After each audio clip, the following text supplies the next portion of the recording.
సంస్కృతముతోనూ కాశీలో పాండిత్యం ప్రదర్శించిన వాళ్ళు గొప్ప గొప్ప కవులు పండితులందరూ కూడాను భగవద్గీతకు పీఠాధిపతులందరూ భగవద్గీతకు అనువాదం చేసినారు.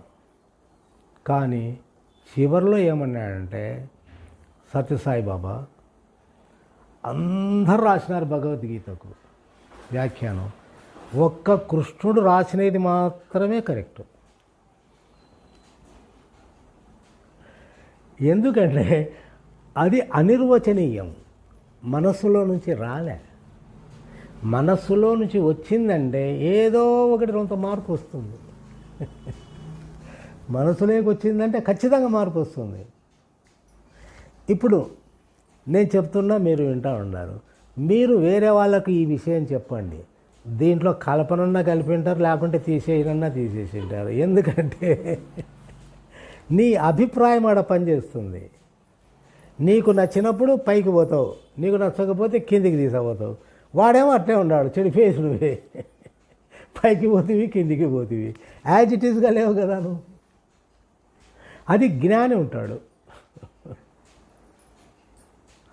కాబట్టి జ్ఞాని అర్థం చేసుకోగలడు. వాడిని బోల్తా కొట్టించే ఛాన్స్ లేదు.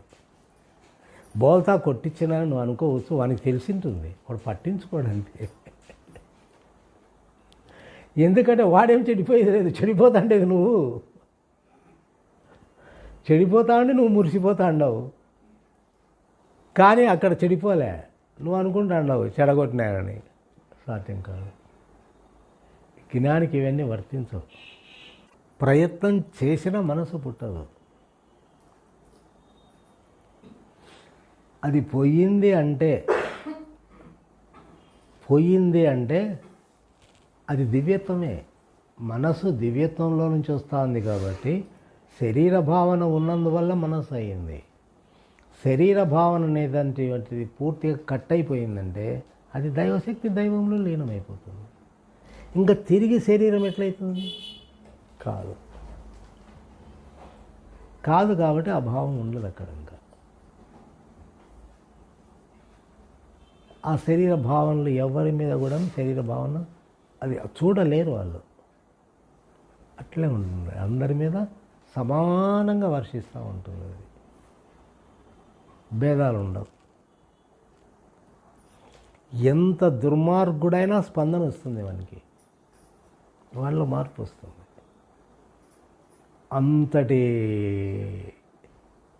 స్థాయిలో వాళ్ళు ఉంటారన్నమాట. రాయినే కరిగిస్తారు.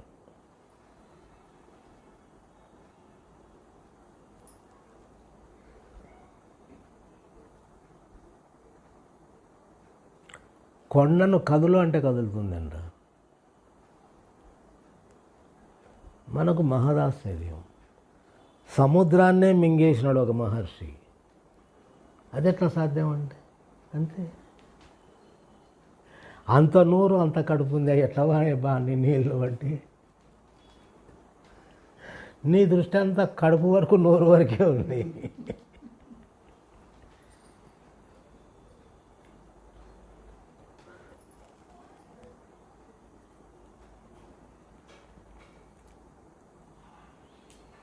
ఎందుకంటే లీలోపాఖ్యానంలో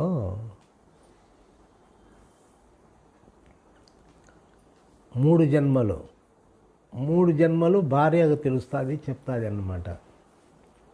ఈ రాజ్యం ఏరడము, చండాలునిగా పుట్టడము, కాపురం చేయడము, ఇవన్నీ చెప్తూ అట్లా చూసి ఒక మూల, ఈ మూలలో ఒక అణువులో ఈ ప్రపంచమంతా దాగి ఉంది. ఇంకా సర్వవ్యాప్తమైనటువంటి ప్రపంచంలో ఎన్ని ఉన్నాయి, ఎంత ఉందో నువ్వు అర్థం చేసుకోన్నాడు. ప్రపంచమే అణువంత ఉందంట ఒక మూలలో. ఆ ప్రపంచమే అంత అణువంత మూలలో ఉంటే ఇంకా ఇంత జనము, ఈ సముద్రాలు, ఈ నదులు, అడవులు, కొండలు, ఇవన్నీ ఎట్లా పట్టేప్ప అనువంతలో? కాదు. ఎందుకంటే శ్రీ సూక్తంలో కూడా చెప్తాడు, అణువు కంటే అణువంత అంటే వడ్ల గింజ మొన కంటే కూడా నువ్వు సూక్ష్మంగా నీ హృదయంలో కుడివైపున భగవంతుడు ఉన్నాడని చెప్తాను ఈ మంత్రం. అది ఎట్లా సాధ్యం అని అంటే, అసాధ్యమని నీకు ఎట్లా అనిపిస్తుందంటే, 6 అడుగుల మనిషి అణువంత ఎట్లయితాడయ్యా? ఏదైనా మాట్లాడు, నీ శరీరాన్ని నువ్వు చూసుకొనే మాట్లాడతావు. దేవుడు అంటానే ఆయనకు రూపం ఉంది అనుకుంటాం, ఎందుకంటే మనకు రూపం ఉంది కదా.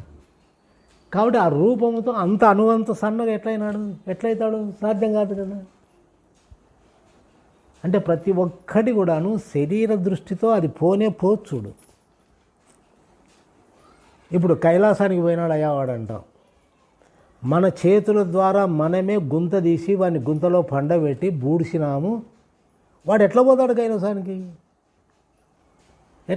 కైలాసానికి? కానీ మనకేమనిపిస్తుంది? కైలాసానికి పోయినాడంటే వాడు శరీరంతో పోయినట్లే మనకు వస్తుంది. శరీరము మన కనపరాకపోతే వాడు కైలాసానికి పోయినది మనకెట్లా తెలుస్తుంది? మళ్ళా జన్మించినాడు అంటానే మనకు శరీరం గుర్తుకొస్తుంది కాబట్టి, వానికి కూడా శరీరం వస్తుంది కాబట్టి వాడు జన్మిస్తాడు. ఎట్లా తెలుసుకుంటావు? ఈ శరీరం వస్తుందనే. ఎప్పుడూ శరీర భావనే. ఏదన్నా మాట్లాడు, ఏదన్నా విను, ఏదన్నా చేయి, శరీర భావన తప్ప అది లేనిది మనిషే లేడు. కాబట్టి మనిషి లేడు, దేవుడు. ఇవన్నీ నిరంతరము నిన్ను ముంచుతాండాయి. నాకు జ్ఞానం కలిగింది, నాకు అర్థమైందంటే ఏంది అర్థమైంది? ఇదంతా ఈ గొడవ అంతా ఎవనికి? కేదార్నాథ్ పోయినాడు, పోయేస్తున్నా నేనేం పలకలే. ఏం పలకవు అని ఏం పలకలే. ఎందుకంటే ఇంతకుముందు అక్కడే ఈ శక్తి క్షేత్రాలన్నీ చూడాలా, బయలుదేరి వస్తానని తాడిపత్రికి వచ్చినాడు. నన్ను చూసిపోవాలని వచ్చినాడంట. అప్పుడు కూడా అడిగినాడు, నేను ఇట్లా చూడాలని పోతా ఉండా, నిన్ను దర్శనం చేసుకొని పోవాలని వచ్చినాను, పొమ్మంటావా వద్దా అని. నేనేం చెప్పను. ఎందుకు చెప్పనంటే, ప్రతి మనిషి చర్య కర్మ మీద ఆధారపడి ఉంటుంది. కర్మ ప్రకారం జన్మ సాగుతూ ఉంటుంది. ఆ కర్మను ఎవడు తప్పించలేడు. కాబట్టి నువ్వు అనుభవించేది ఉంటే పోతావు, అనుభవించేది లేకపోతే ఊరుకుంటావు. అది ఒకరి చేతిలో లేదు. కాబట్టి ఇప్పుడు కూడా అదే మౌనంగా ఉండా చెప్పిన. అది కూడా నాయన కర్మ ప్రకారం జరుగుతూ ఉంది, దీంట్లో ఎవరి ప్రమేయం లేదు.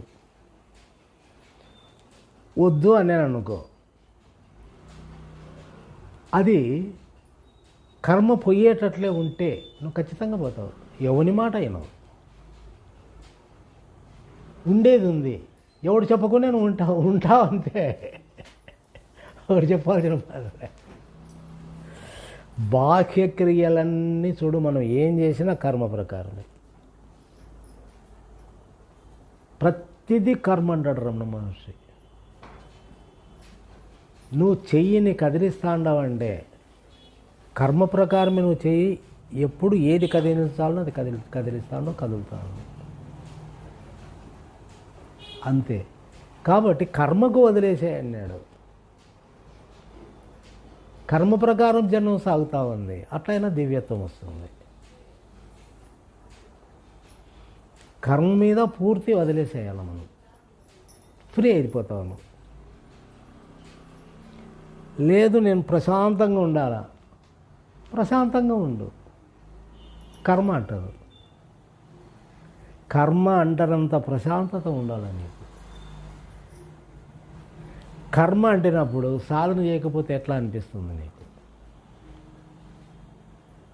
అప్పుడు సాధన చేయలేవు, ప్రశాంతంగా ఉండవు లేవు.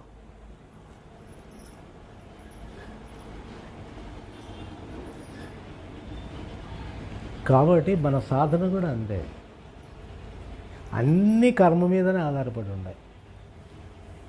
ఆ కర్మను జయించాలి అంటే ఒక్క శాంతి చేతనే జయించగలుగుతాడు.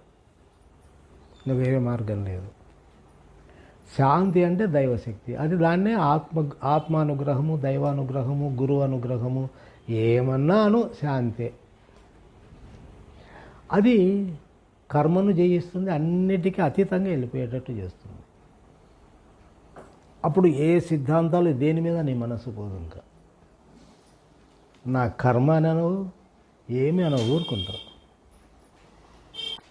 ఉదాహరణకి మనం కంటిన్యూగా దినం సత్సంగం చెప్పుకుంటున్నాను. మనలో ఉండేటువంటి నిర్మలత్వం అనేటువంటిది శాశ్వతంగా ఉందా? మనం మాట్లాడుకునేటువంటి మాటలన్నీ ఏమన్నా శాశ్వతంగా ఉన్నాయా? మనలో ఉండేటువంటి నిర్మలం అనేటువంటిది ఎప్పుడూ కంటిన్యూగా ఉంది. మాటలు ఎక్కడున్నాయి? వింటావు. ఇక్కడ ఒకటి గుర్తుపెట్టుకోండి, వింటావు. ప్రశాంతంగా ఉన్నప్పుడు అవి విననట్లే. నీవు ప్రశాంతంగా ఉండి వినిటావు, అది వినినట్లు కాదన్నమాట. అంటే మైండ్ పనిచేయదు. కాబట్టి వినేటువంటి అవకాశం దానికి లేదు కదా. కాబట్టి ఏమవుతుందంటే నువ్వు వినినప్పుడు లోపల ప్రింట్లు పడుతుంటాయి మనసుకు. ఆ శక్తి ఏం చేస్తుందంటే ఆ ప్రింట్లన్నిటిని తీసేస్తా పోతూ ఉంటుంది. నువ్వు ముద్ర కొడతా అంటావు, అది తీసేస్తూ ఉంటుంది. కాబట్టి నిర్మలంగానే ఉండదు, అది మాత్రమే నిజం. పైవన్నీ పోతాయి. ఇప్పుడు దాదాపు 1 నెల అవుతుందేమో కంటిన్యూగా దినం చెప్తా ఉన్నా. ఒక్కరోజుది చెప్పండి నేనేం చెప్పినాను. ఉండదు. ఎందుకంటే ఇది దానికే కృష్ణాష్టమి రోజు కృష్ణుని అడుగులు గుర్తు పెడతారన్నమాట. అవి కృష్ణుడు మన ఇంట్లోకి వచ్చినట్లు. కానీ అది అర్థం ఏంటంటే ఆ అడుగులను అంటే మనలో పడేటువంటి ఈ అనుభవాలన్నిటినీ ప్రింట్ పడుతూ ఉంటుంది. ఆ దివ్యశక్తి ఏం చేస్తుందంటే దీళ్ళను తీసేస్తూ పోతుంది. కాబట్టి అడుగులను మనం చూస్తున్నాం, బండ క్లీన్గా ఉంది. కాబట్టి ఆ అడుగులను అనుసరిస్తూ ఉన్నాం కృష్ణుడు అనేటువంటి భావనతో. కాబట్టి ఆ అడుగులు లేనట్లే లెక్క. అట్లా ఇక్కడ కూడా మనకి ఏంటంటే లోపల దివ్యశక్తి పనిచేస్తూ ఉంటుంది. అంటే నిర్మలంగా ఉన్నప్పుడు ఈ మనస్సుకు సంబంధించినటువంటి జ్ఞాపకాలు అనేటువంటివి అవి నిలవడానికి అవకాశం లేకుండా అది క్లీన్ చేస్తుంది. కాబట్టి ఈ జ్ఞప్తి తెచ్చుకోవడం అనేటువంటిది అక్కడ జరిగేకి కష్టం. ఎంతో ప్రయత్నం చేస్తే ఏదో ఒకటి పుడుతుంది, గుర్తుకొస్తుంది. కానీ ఆ గుర్తుకొచ్చిన దానికి ప్రాధాన్యత ఉండదు. అంటే గుర్తుకొచ్చినప్పుడు ఇట్లా ఉండాలా అని నీకు అనిపించదు, గుర్తుకొస్తుంది అంతే, అది ఏమీ కాదు. అందువల్ల ఇప్పుడు మనం సత్సంగములో ఎన్ని సత్సంగాలు విన్నావో విను, దానిలోకి సంబంధించినటువంటివి మాత్రం లోపల ఏమీ ఉండవు, క్లీన్ అవుతాడు. మరి దానివల్ల ఉపయోగమేమి? వినడం వల్ల ఉపయోగమేమి అని అంటే వింటూ ఉన్నందువల్ల ఈ జ్ఞాపకాలు, ఈ బాధలు, సమస్యలు అనేటువంటివి అది తీసేస్తూ ఉంటుంది. కాబట్టి వినాల. ఈ సత్సంగం కాకుండా వేరే సాంగత్యం ఉంది అనుకో. ఇప్పుడు సినిమాల గురించి మాట్లాడదాం. అప్పుడు దాని ప్రింట్లు లోపల పడుతూ ఉంటాయి, దాన్ని తీసేసేది ఎవరు? కాబట్టి అవి నీకు బాగా జ్ఞప్తికుంటాయి. అంటే ఇక్కడ లేకుండా పోవడం, అక్కడ గుర్తుకు రావడం అంటే అది మనసు పనిచేస్తూ ఉంది, ఇక్కడ మనసు పని చేయలేదు అని అర్థం. ఇప్పుడు నాకు బోర్ కొడుతుంది, ఏమిటావలేని ఇంటికి పోయినాడు. కరెక్టే అది. ఎందుకంటే మనస్సు అనేటువంటిది దానికి పని కల్పించుకోవడానికి, అది పెరగడానికే ప్రయత్నం చేస్తుంది. మనసు కాబట్టి మనసు లక్షణము పెరగడం, ఈ జ్ఞానం అనేటువంటిది తగ్గిస్తుంది అన్నమాట. దీని లక్షణం ఇది. అందుకోసం మనకు బోరు కొట్టినప్పుడు, ఆధ్యాత్మికంగా బోరు కొడితే దానికి లక్షణం ఏంటి? సీరియల్ చూడడం, సినిమా చూడడం, లేకుంటే లేనిపోని మాటలు మాట్లాడుకుంటూ కూర్చోవడం. అదే ఇంకా అప్పుడు ఏం చేస్తుంది? మనసు పనిచేస్తుంది. ఒకసారి ఉన్నట్లుండి సమాధి స్థితిలోకి వెళ్ళిపోయింది. ఇక్కడ కాంపౌండ్లో ఉన్నప్పుడు, బెన్ని కాంపౌండ్లో ఎంత చెప్పినా, ఎంత పలకరించినా పలకదు, కదలదు, మాట్లాడదు. వాళ్ళ ఇంట్లో వాళ్ళ అక్కగారు, బంధువులు అందరూ ప్రయత్నం చేసినారు. చివరకు ఏడ్చుకుంటూ కూర్చున్నారు. ఏమైందో ఏమో చూడు, ఇట్లా అయిపోయింది అని.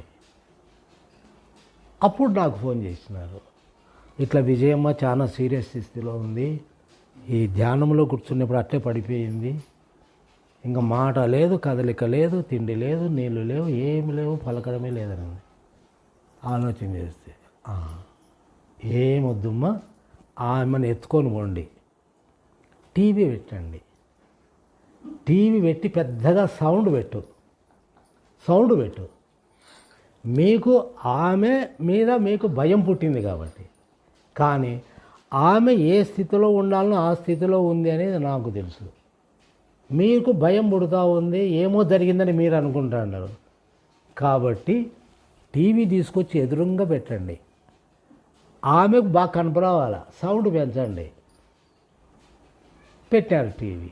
నిదానంగా సౌండ్ పెరిగిపోయింది కదా, చెవులు వింటాయి కదా. చెవులు విన్నప్పుడు వినే కొద్దీ మనసు పనిచేసే నిదానంగా కళ్ళు తెరుస్తానే సినిమా చూస్తే కళ్ళ ద్వారా మనసు పనిచేసా. ఆటోమేటిక్గా లేచి బాగుంది సినిమా అంటారు. అప్పుడు నేను చెప్పిన, చూడండి, మీరు మంచి స్థితిలో ఉన్నామని చెడగొట్టమన్నారు, నేను చెడగొట్టే నన్ను ఉపయోగించుకున్నారు మీరు. ఎందుకంటే మీకు నమ్మకం లేదు, ఏం చేయాలి నేను, అందులో నేను చేసినానని మీరు అంటున్నారు, ఇంక నేనేం చేయాలా? కాబట్టి చెడగొట్టాలా. కాబట్టి బాగు చేసిన చెడగొట్టాల్సి వచ్చింది, చెడగొట్టినా. మనసు లేని స్థితి మనిషికి మనసు పుట్టేటట్లుగా చేయాల్సి వచ్చింది.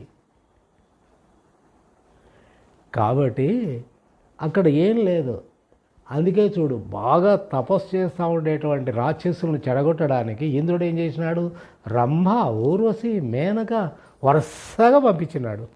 ఎందుకు పంపించినాడు? వాని మనస్సులో చలనం పుట్టాలని. మనస్సుకు చలనం పుట్టిందంటే తపస్సు కాదు కదా, అది పరిగెత్తిపోతుంది, ఇంకా ఎక్కడికి పోతుందో అక్కడికి పోతుంది. ఇంకా తపస్సు చేసినారనుకో, వాని చెడగొట్టాలంటే ఇంకా వానికి అష్టైశ్వర్యాలు, కీర్తి సంపదలు ఎన్ని కావాలో అన్నీ కుమ్మరిస్తారు, ఏదో ఒకదానికి వాడు లొంగిపోతాడు. కాబట్టి ఇవన్నీ చెడగొట్టేటివి, దైవత్వాన్ని ఇచ్చేటువంటివి ప్రపంచంలో భగవంతుడు పుట్టించలే. ఏది దైవత్వాన్ని ఇవ్వదు ప్రపంచంలో. కానీ దానిలో వెంటబడుతున్నారు. వాడు బొంబాయిలో పెళ్లి చేసుకుంటాడంట, అర్ధరాత్రి 500 నోట్లు కట్టలు ఇసిరేసినాడంట పైకి, ఆకాశంలోకి. రాత్రి కాబట్టి సరిపోయింది, పగులంటే ఎన్ని యాక్సిడెంట్లు అవును అని ప్రజలు మొత్తుకుంటున్నారు. ఎందుకంటే ఆ నోట్లను ఏరుకుండే పోటీ పడతారు కదా, ఇంకా వాహనాలు చూడరు, మనుషులు చూడరు, ఏమీ చూడరు. అంటే అంత మనిషిని దాన్ని దిగజారుస్తుంది అన్నమాట. అది మనకేమో గొప్పగా కనపడుతుంది. ఎందుకంటే 500 నోటు చిక్కితే నాకు ఒక రోజు పనికి జరుగుతుంది కదా అనేటువంటి ఆలోచన వస్తుంది. కానీ నేను నా స్వస్వరూపానికి, నాలో ఉండే శాంతికి నేను దూరం అవుతున్నానని ఎవడనుకుంటాడండి? ఎవరికి పట్టింది నేనంతా?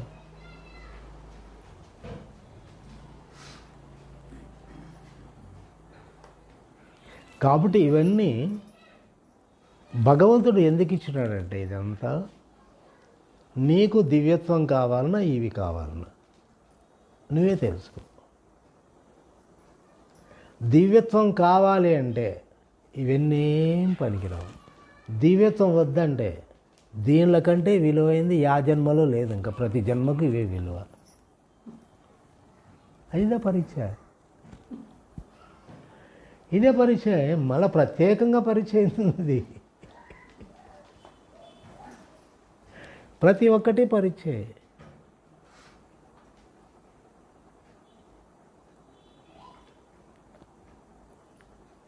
నువ్వేమో వేదాంతం విని బాగా సత్సంగాలు బాగా వంట పట్టింటే ఏంటి ఇదంతా మాయ, ఒట్టిదే.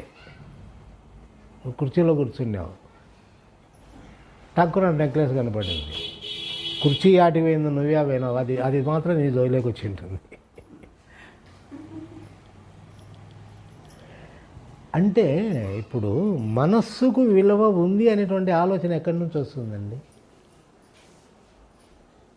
మనసు పుట్టిందంటే దాని పని చేస్తుంది. పుట్టగానే ఉండాలి, అది జ్ఞానం. పుట్టిన తర్వాత వెనక్కి తీసుకోవడం, కంట్రోల్ చేసుకోవడం అనేది అది పద్ధతి కాదు, లేదు. దాని పని చేస్తుందండి. ఇంకా కాబట్టి ప్రయత్నం చేసినా నాలో ఒక ఆలోచన పుట్టడం లేదు అని రమణ మహర్షి అన్నాడు. వాస్తవం అది. ఆలోచన లేని స్థితిలో ఆలోచన పుట్టడానికి ఏ ప్రయత్నం చేసినా పుట్టదు. ప్రయత్నం చేసే కాడ మనస్సు ఉంటే కదా. మనస్సు మాత్రమే ప్రయత్నం చేస్తుంది, కానీ ఆత్మ శక్తికి ప్రయత్నం ఏం ప్రయత్నం ఉంది అక్కడ? లేదు. కాబట్టి కంట్రోల్ అనేటువంటి దీంట్లో వర్తించదు. నీ మనస్సును కంట్రోల్ చేసుకోవాలా అని అంటారు. వట్టి మాటలే కంట్రోల్ చేసుకోవడం. తాత్కాలికంగా పనిచేస్తుంది. దాని హద్దు వరకు అది కంట్రోల్ చేసుకుంటావు. ఆ పైన బుస కొడతావు, ఉన్నదంతా కక్కుతావు, వెళ్ళగక్కుతావు అంటే. కాబట్టి మీకు చెప్పినది గుర్తు రాకుండా పోతే అది కరెక్ట్గా సత్సంగం సక్సెస్ అయినట్టు చూడు. గుర్తుకు రాకుండా పోవాలి. అది వింటాం కదా, సత్సంగం వింటాం కదా, ఎప్పుడైనా రాత్రిపూట పెట్టుకొని మరీ వింటుంటాం కదా, కరెక్టే. అప్పుడు కొన్ని మాత్రం భలే హత్తుకుంటాయి. అట్లా కాదు, నువ్వు వింటాండ్లను అని నువ్వు అనుకుంటాండవు. మనసు వినడంలే, మనసు విన్నట్లుగా నీకు అనిపిస్తుంది. మనస్సు వింటే నీకు లోపల నిర్మలత్వం ఎట్లొస్తుంది? మనసు వింటే లోపల నిర్మలత్వం వచ్చే ఛాన్సే లేదు. అది ఎప్పుడో మనస్సు ఉండాలి అంటే అది అల్లకల్లోలం చేయడమే తెలుసు దానికి. అది నిర్మలంగా ఉంటే దానికి ఎన్ని జన్మలు అయితేనే దానికి తెలిస్తే కదూ, తెలియదు అది. కాబట్టి సత్సంగం విన్నప్పుడు నిర్మలంగా ఉన్నాడవు అంటే మనస్సు వినదు, హృదయం వింటుంది. హృదయం వింటూ ఉంటుంది. మనస్సు ఊరికే ఆధారంగా ఉంటుంది అంతేగాని కాదు, మనసు వినదు, హృదయం వింటుంది. కాబట్టి హృదయం విన్నప్పుడే నీకు అవకతవకలు లేకుండా, అప్ అండ్ డౌన్స్ లేకుండా నేరుగా సాగిపోతూ ఉంటుంది. అది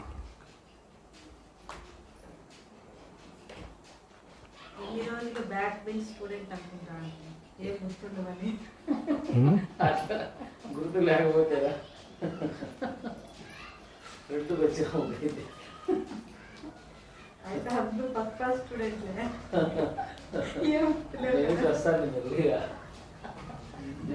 స్టేట్ ర్యాంక్ కొడితే అయిపోయాక ఎప్పుడో స్టేట్ ర్యాంక్. ఎక్కడెక్కడో పోయినట్లు లోపల అనిపిస్తుంది కానీ లేచిన తర్వాత అవన్నీ గుర్తుకు తెచ్చుకుందామంటే అవి గుర్తుకు రావు. ఎందుకంటే లోపల నిర్మలంగా ఉన్నప్పుడు ఆలోచనలు కాదవి, అవి ఒక అలలు అంటే శక్తి తరంగాలన్నమాట.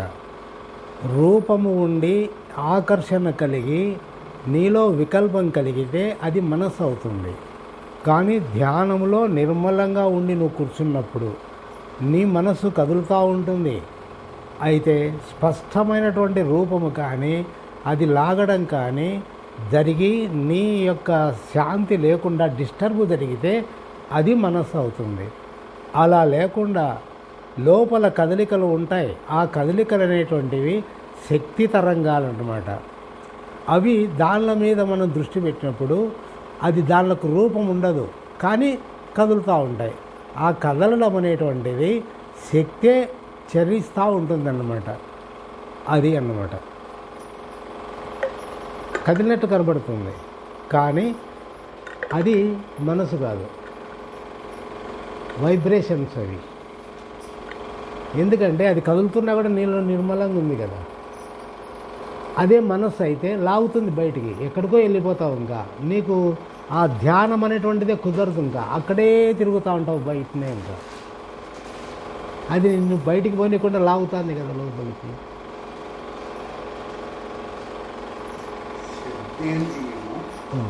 ఎప్పుడైతే ఆ శబ్దాన్ని గ్రహిస్తారో ఈ శబ్దేంద్రియం ద్వారా మనసుకు ఆ శబ్దం వస్తుంది కదా. అంటే చలనం ఉన్నట్లు కదా.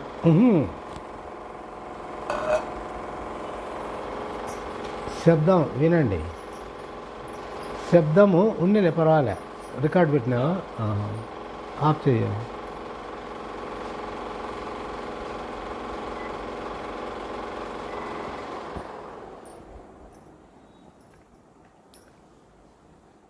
శబ్దం వినిపిస్తూ ఉంటుంది.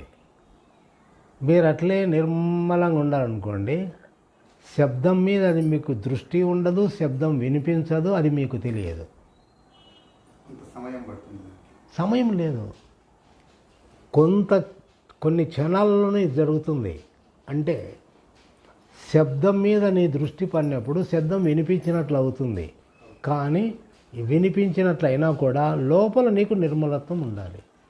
అప్పుడు ఆ శబ్దముతో నీకు డిస్కనెక్ట్ అయి ఉంటుంది, సంబంధం లేదు అది. అప్పుడు ఏమవుతుందంటే కొన్ని క్షణాలలో శబ్దము కూడా లేకుండా పోతుంది, సంబంధం లేకుండా పోతుంది. అప్పుడు నిర్మలంగానే ఉంటావు. ఏదన్నా శబ్దం వినిపించిందనుకో, ఆ శబ్దం మీద అప్పుడు మాత్రమే దృష్టి పోతుంది, మళ్ళీ అది ఉండదు. అంటే ఇప్పుడు శబ్దాలు వినిపించకుండా ఉండడం అనేటువంటిది అది సమాధి కిందికి వస్తుంది, గాఢ నిద్ర కిందికి వస్తుంది.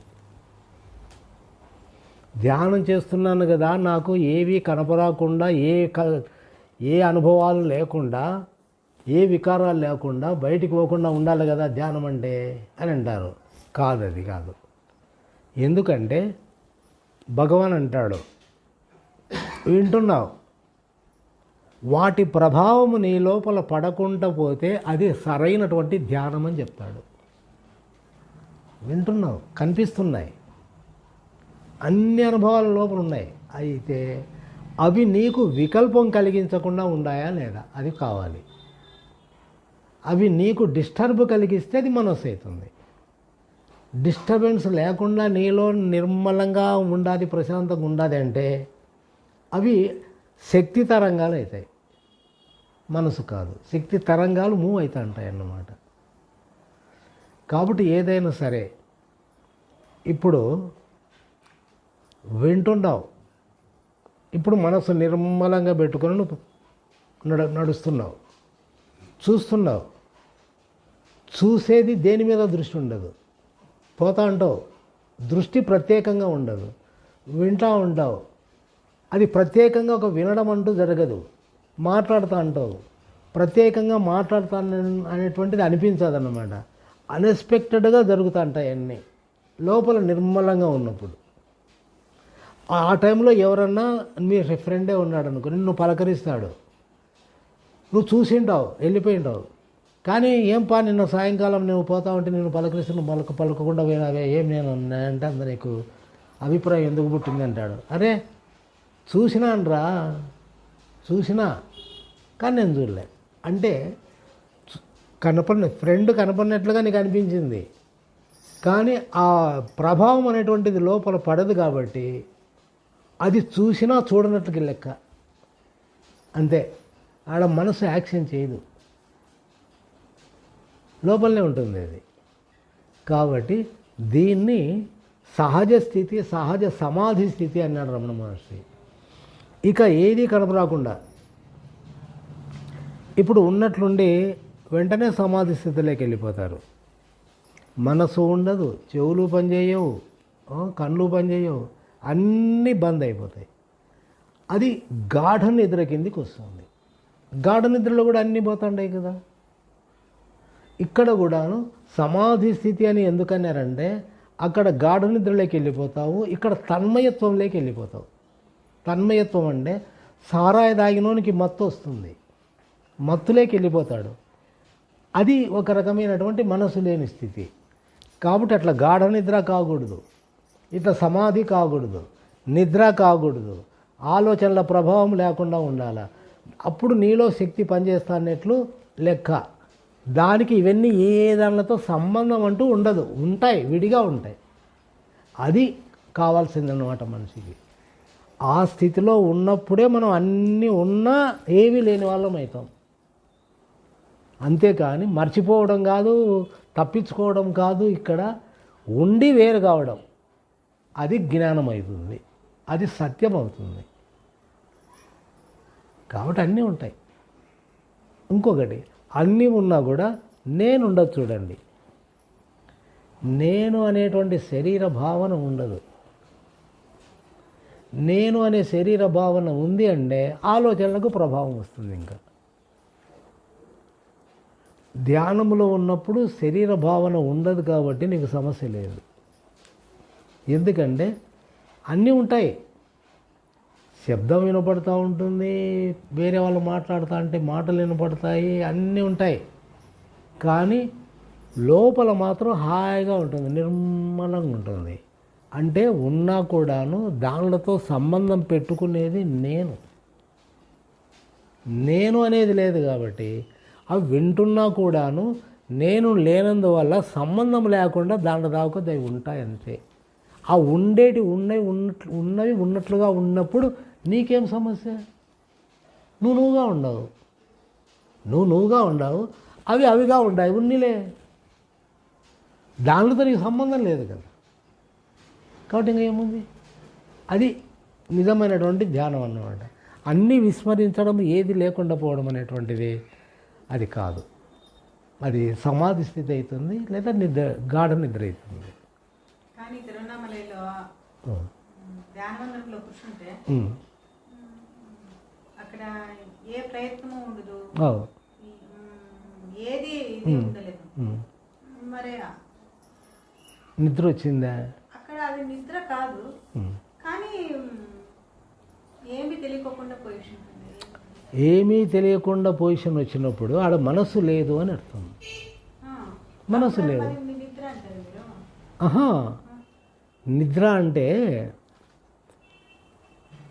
నువ్వు నీ శరీరంలో కానీ లోపల కానీ నీలో తమో గుణము అంటే ఒక లేజినెస్ వచ్చినప్పుడు అన్నీ డల్ అయిపోతాయి అన్నమాట.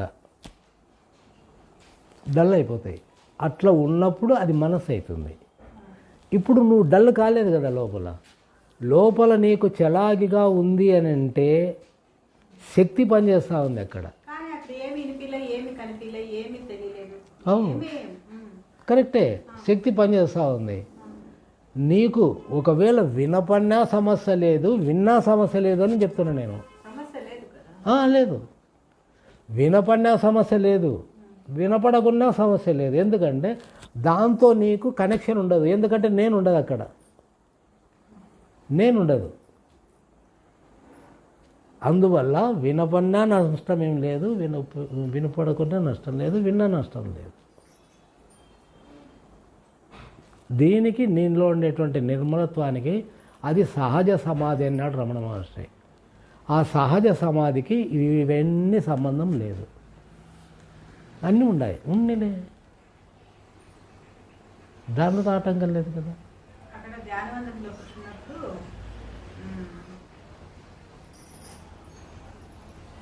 ఏదో ఇట్లా వర్షిస్తున్నట్లు ఉంటుంది. అది అందరికీ ఉంటుంది అట్లా.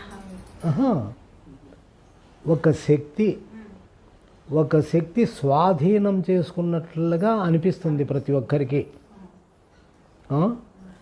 అది వాళ్ళు దానికి ఎంత స్వతంత్రాన్ని ఇస్తారో, ఎంత ఫ్రీడమ్ దానికి ఇస్తారో దాని ప్రకారం వెళ్ళిపోతూ ఉంటారు. అంతే, అది తీసుకొని పోతూ ఉంటుంది.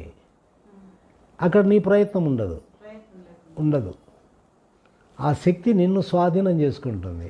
అది నీవు దానికి స్వతంత్రాన్ని ఇచ్చినావు. నువ్వు స్వతంత్రం తీసుకున్నావు అనుకో, అది ఊరుకుంటుంది. ఊరుకుంటుంది, లోపల నీకేమో హాయిగా ఉంటుంది. కానీ డీప్గా వెళ్ళిపోలేవు, అది తీసుకొని పోతుంది. కాబట్టి ఎప్పుడైనా సరే నువ్వు డీప్గా వెళ్ళిపోయినావంటే నీ మనసుతో నువ్వు పోవడంలే, అది లాక్కుంటా ఉంటుంది. దానికి నువ్వు స్వతంత్రాన్ని ఇచ్చినావు కాబట్టి, నువ్వు ఊరుకుంటావు కాబట్టి దానిపైన అది చేస్తుంది. అయితే అది పూర్తి మూలములో చేరుకునేంత సైలెంట్గా ఉండలేరు. కొంత పరిమితి వరకు మాత్రమే ఉండగలుగుతారు. ఆ పైన ఏం చేస్తాయంటే నీకు తెలియకుండానే లోపల విషయవాసనలు సంస్కారాల ప్రభావం వల్ల నిదానంగా తేలిపోతావు. ఆడ అట్లే అంతర్ముఖంలోకి పోవాలి. అంటే పోయేదిను మన ప్రయత్నం ఉండదు కదా సార్. అది లోపల పోయేదిను మన ప్రయత్నం లేకుండానే పోతుంది. అవు మరి బయటికి వస్తా అన్నప్పుడు కూడా దాన్ని ఆపే ప్రయత్నం మనం చేసే కయ్యలేదు కదా. కాబట్టి ఈ మాటలన్నీ అడ్డమే కదా. కరెక్ట్. మరి నువ్వు దాన్ని గురించి ఆలోచిస్తే అది నీ ప్రయత్నమే కదా. అప్పుడు నువ్వు ఆలోచన చేయలేదు కదా, ఆ స్థితిలో ఆలోచన చేయలేదు కదా. అంటారు కదా మూలంలోకి పోవాలా, అది పోయే వరకును ఆగల్లా అని. అది మన ప్రయత్నం ఉండదు కదా. నేను చెప్పేది అదే లోపల బయటకు వస్తుంది. ఉండు, నేను చెప్తా. నీకు ఒక్క క్షణము నిర్మలంగా ప్రశాంతంగా ఉండావంటే నువ్వు మూలంలో చేరుకున్నట్లే అని చెప్పినానా లేదా? అది ఎక్కడో లోపలికి పోవాలని మనం అనుకుంటున్నాం, కాదు. ఇంకా ఏమో లోపల ఉంది అని. యాడ ఏంది లేదు. ఇప్పుడు టర్కీ అతనికి అదే చెప్పినది నేను. నువ్వు ప్రశాంతంగా ఉన్నావు, ఆనందంగా ఉండవు కదా నువ్వు, ఇంకంతే, ఏం లేదు నాయన. అదే శాశ్వతంగా ఉంటే దైవత్వం రా, ఇంకేం లేదండి. ఇప్పుడు వచ్చినదంతా తంట శాశ్వతంగా లేకపోవడం అంతే. అందుకోసం నేను చెప్తాను, అందరిలో గురువు అనుగ్రహం ఉంది, దైవానుగ్రహం ఉంది, సాధన ఉంది. కానీ మీరు ఏందో ఎదురు చూస్తూ ఉంటారు, అది వచ్చిందట. ఏందో ఉంది, ఏంది లేదా. అది ఇంకా ఇట్లా పట్టుకుంటే శాశ్వతం అయిపోతుంది.